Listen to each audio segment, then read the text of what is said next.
Okay, so welcome back, guys, to another mini-sode on this every single Tuesday mini-sode series on Double Dose of Raw Talk podcast with me, your favorite host, and this is a Dose for the Soul mini-sode number, if I'm not mistaken, is number 15. So on this week's mini-sode, I wanted to tackle something that is very relevant to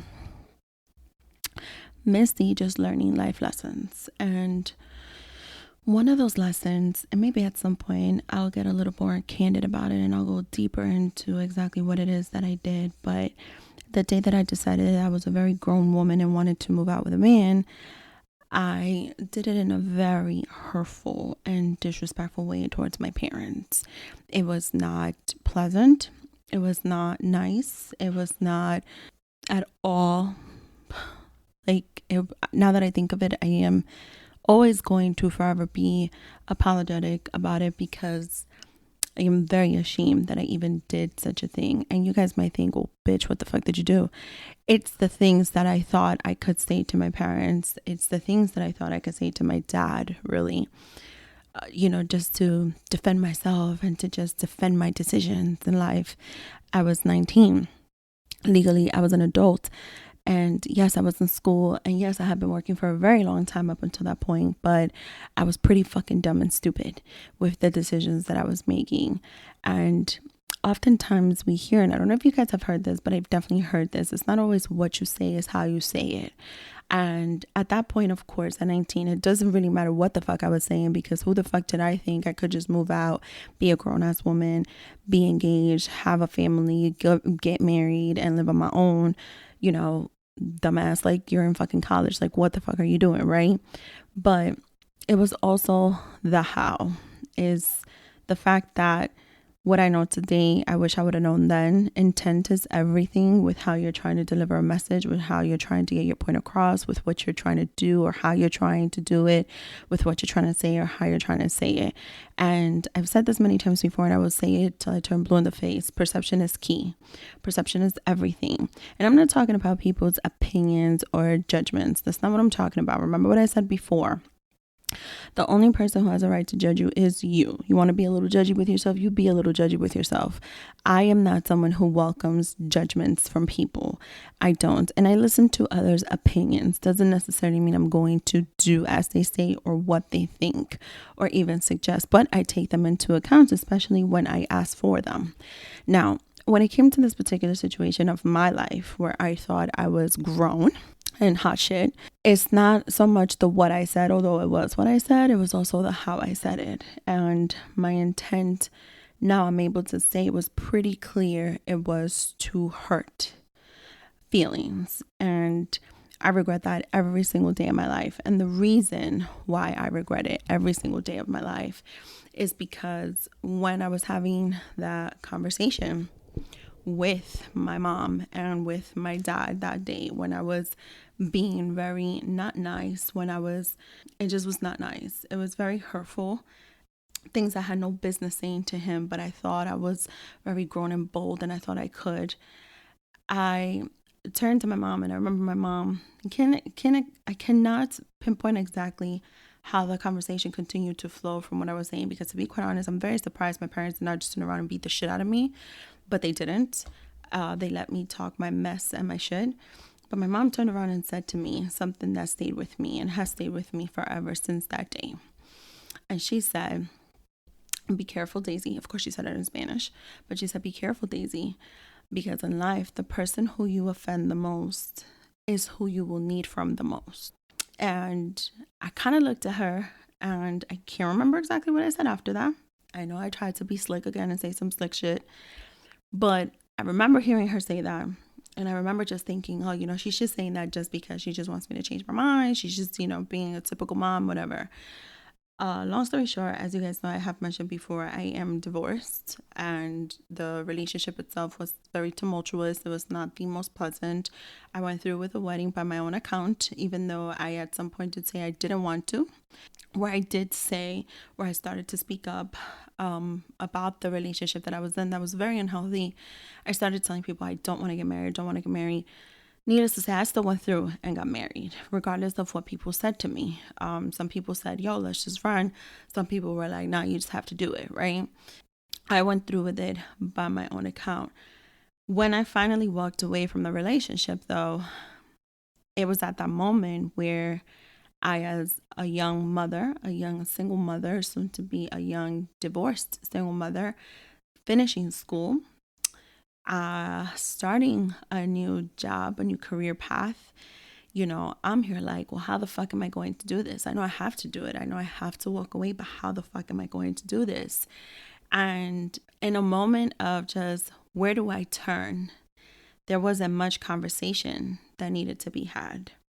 The first person, the only person to turn at that moment without no hesitation, without no questions, without demanding no apologies, or not even just having no questions, without just not demanding any explanations as to what happened. I think at that point, this person didn't even want to know what exactly happened because I kept so much hidden. But my father just kind of like looked at me and said, don't worry about it. It's fine.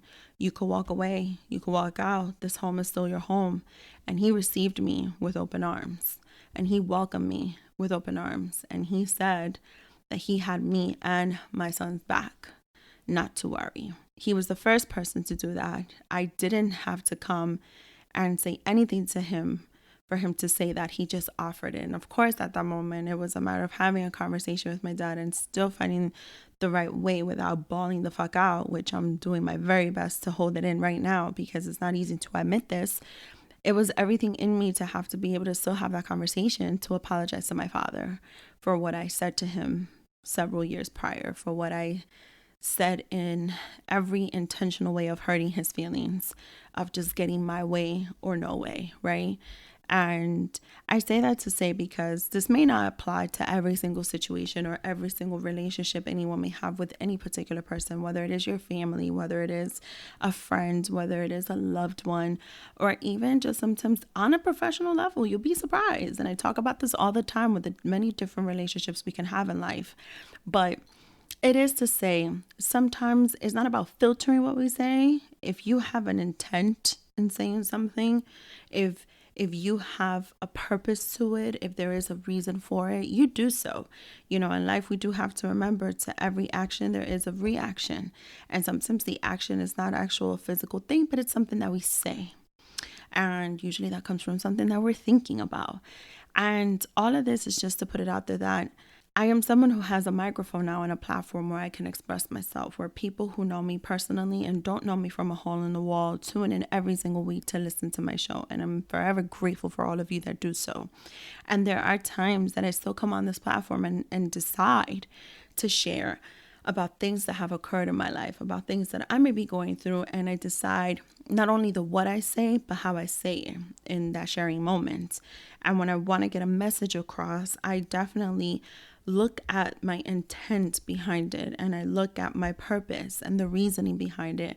Because at the end of the day, one of my main goals with this platform and the show has been to not stay silent, to be outspoken, to get comfortable being uncomfortable, and to have a platform where I could keep it all the way raw of whatever it is that I want to talk about, whatever it is that I want to share. And at the end of the day, as I always preach, no topic is off limits, right?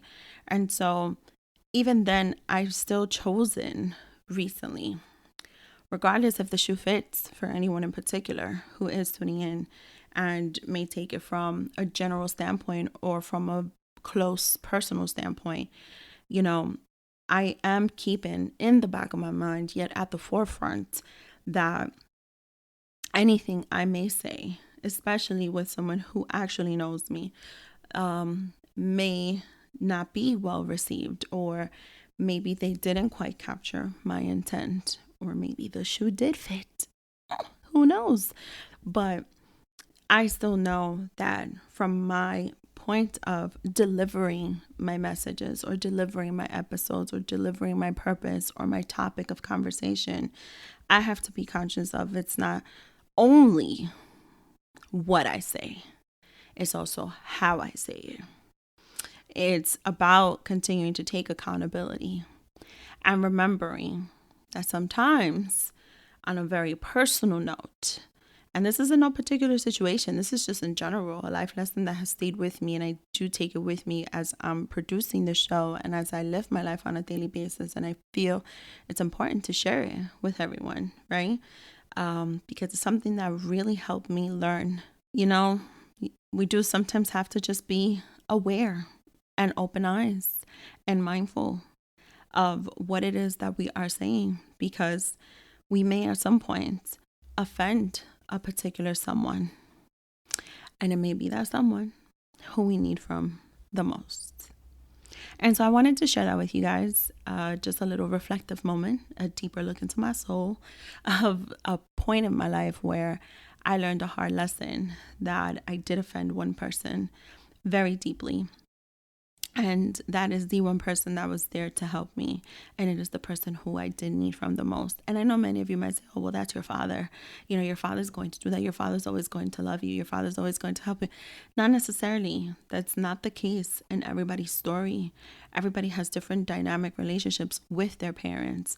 And so, to be quite honest with you, growing up with a very strong-minded and strong character man as my father, I was very fearful of still being that bold and disrespectful and saying the things that I said, and even more fearful of having to face him when I had to give him the news. So I hope this little mini-sode is a little bit of a word for you guys.